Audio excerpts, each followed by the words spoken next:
Hepinize iyi öğleden sonralar.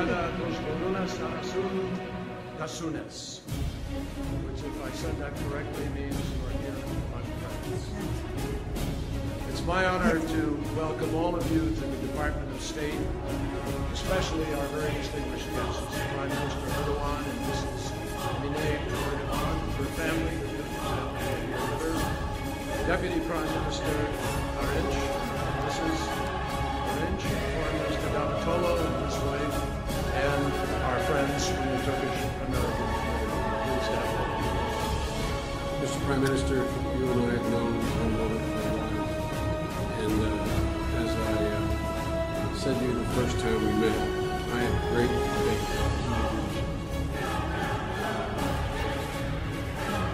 I'd like to say to all our Turkish and American guests here that you all may think you understand something about hospitality. The last time I visited Istanbul, the Prime Minister just returned home from the hospital. He was kind enough to invite me to his home. He surrounded me with his beautiful and bright children and grandchildren, and he spoke candidly for hours. And so I say to my American critics, that I cannot understand the true meaning of hospitality until you've been welcomed by a Turkish family. Mr. Prime Minister, Turkey is a great and growing power. And this visit is at a critical moment in one of our most important relationships. Our countries, as John has pointed out, have been NATO allies for more than 60 years. And I'm not sure there's ever been a time when the challenges of a changing region and a changing world have so powerfully brought our interest together. The objective is to establish peace and democracy with respect to sovereignty rights, with sovereignty of the state, without interfering into domestic affairs. Turkey's close interest in Syria has the objective of establishing peace in the region as a whole. In this region, the issue of Syria, the issue of Palestine and Israel are the problems that need to be resolved in order to have perpetual peace in the Middle East. Ve tabii bu bölgede yaşanan dramı hep birlikte çözeceğiz. Of course, we are going to resolve this drama that is being lived in the region together hand in hand.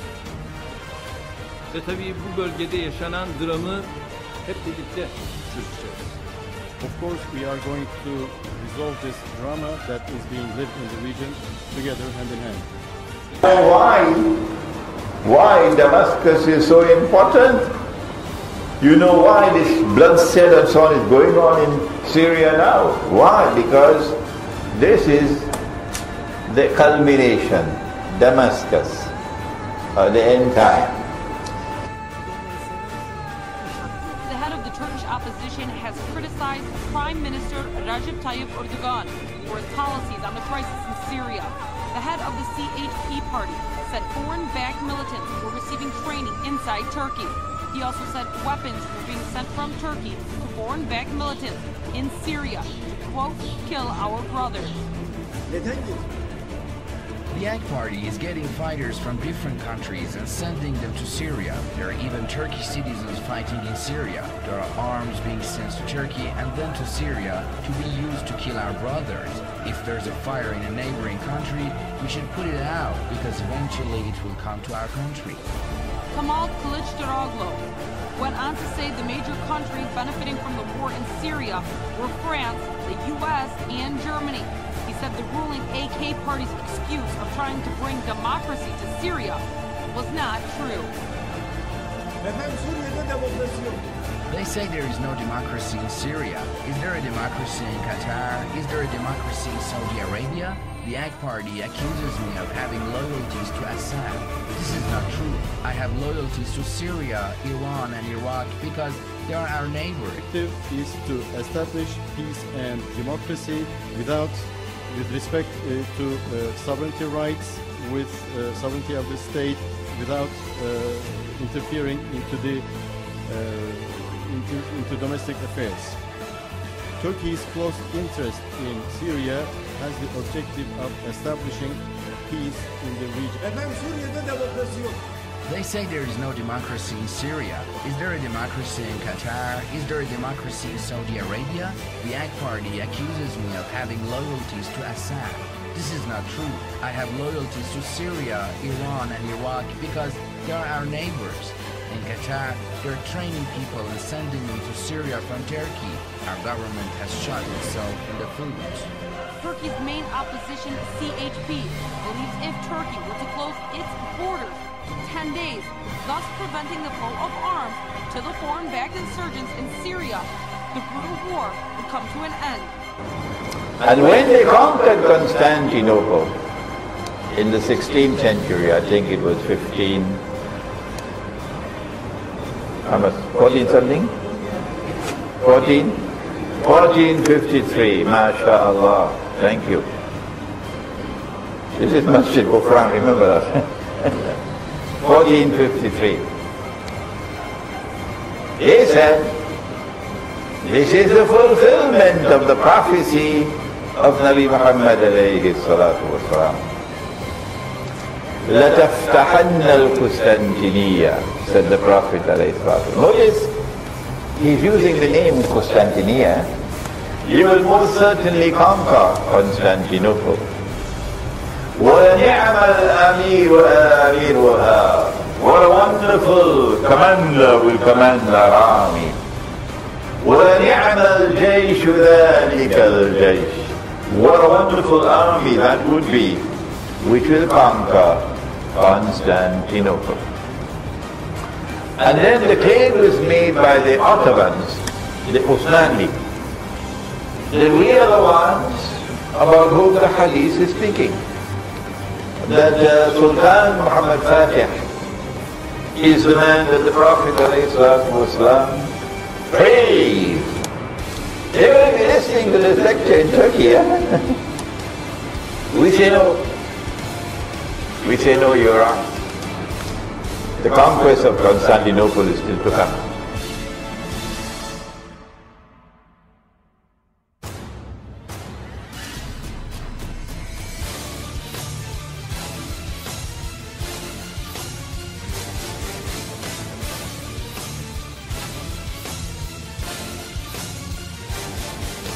And this visit is a critical moment in one of our most important relationships. Our countries, as John has pointed out, have been NATO allies for more than 60 years.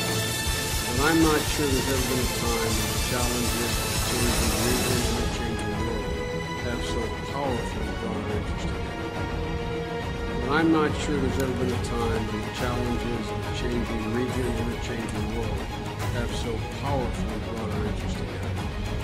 And another Ottoman Khilafah. And someone who is Turkish probably will claim to be Imam al-Mahdi. I understand there's somebody already in Turkey claiming to be Imam al-Mahdi. But if you look at the Turkish government, the present Turkish government, you can see the pattern, that they didn't come to power by accident. Oh no! There was a plan and a design all the way from the United States to bring this party to power in Turkey and to get this party to take control of the Turkish military, something we consider to be impossible. And there are many Turkish generals in jail now. And this government in Turkey fooled me. Because, you know, we accept someone at face value. If you say you're a Muslim, we say you're accepted. And you're preaching Islam, we accept you. Until we get evidence to the contrary. So I'm not sorry that I made a mistake. No, I'm glad. But when they did what they did in Libya, then I saw the true face of the Turkish government. That they were not in NATO only to protect themselves from Russia. Oh no! They were up to their neck serving NATO interests, serving Zionist interests with what they did in Libya. to intervene in Libya, to send weapons and send men into Libya, to overthrow the government in a shameless, bloody act. Shameless, bloody act. Ramadan, shall I remind you? It was Ramadan. The people had fasted all day long, and you evil people, you followers of Shaitan, who say you are waging a jihad, no jihad, a Yankee jihad.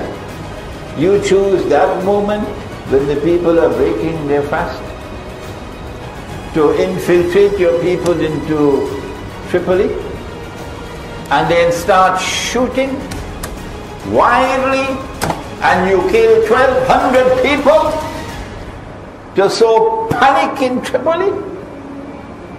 People who have just fasted for the whole day, don't you have any shame? And then the British Prime Minister and the French Prime Minister land in Libya to show their support for the new Libyan regime. And guess who came after them? Yes, shamefully so. I'm telling you to your face, Mr. Prime Minister, shamefully so, the Turkish Prime Minister. So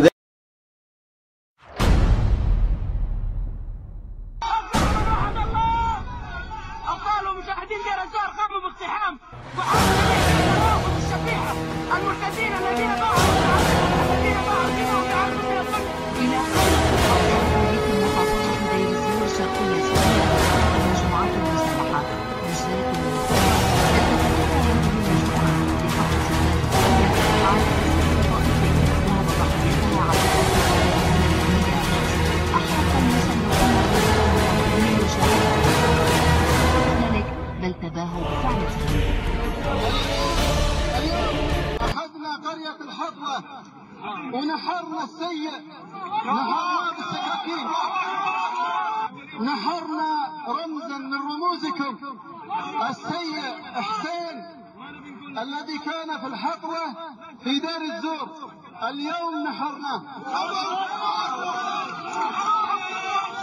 ونحرنا ولده معه، ونحرنا السيء، نحرنا بالسكاكين، نحرنا رمزا من رموزكم السيء حسين في دار الزور، نحرنا رمزا من رموزكم السيء حسين الذي كان في دار الزور. كن حيث شئت، أما حزب الله لا يمكن أن يكون في جبهة في أمريكا أو في إسرائيل أو فيها نابشوا قبور وشاقوا صدور وقاطعوا رؤوس. كن حيث شئت عنه، أما حزب الله فلا يمكن أن يكون في جبهة تريد أن تدمر كل الإنجازات وتضيع كل التضحيات وتسوقنا عبيدا من جديد لأمريكا وإسرائيل في مشروع شرق أوسط متجدد.